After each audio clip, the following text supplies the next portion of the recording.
তো কেমন আছো বন্ধুগণ, welcome to my mini blog. তো আজকে আমি সকালবেলা ঘুম থেকে উঠে চা আর বিস্কুট নিয়ে বসে পড়ছি, আর এদিকে আমার মেয়ে আর ফেভারিট জিনিসটা বসে বসে জল বিস্কুট, কী যে ভালোবাসে খাইতে। আচ্ছা যাই হোক, খাওয়ার পর ওরা নিয়ে বসাইলাম পড়াইতে, কারণ সামনে ওর এক্সাম, তার জন্য ওর কাছে আসা। তো ওরা একটু পড়ানোর পর করলাম চল ঘুরে আসি গা। তো ঘুরতে আসলাম আমার কাকির বাড়িতে আসুম, খাওয়া দাওয়া হইব না, এটা কি আর হয়?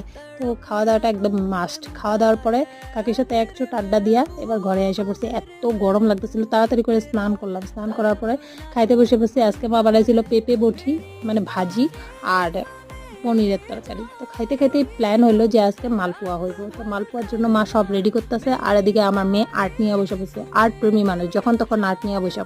আচ্ছা যাই হোক, মা এদিকে মালপোয়ার জন্য সব জোগাড় করে নিতেছে। সন্ধ্যার সময় মালপোয়া ভাজতে গিয়ে হয়ে গেল আমাদের সাথে স্ক্যাম, কারণ মালপোয়া কোনো সাইজে মিলতেছিল না। কি যে মালপোয়া বানাইতেছে মা।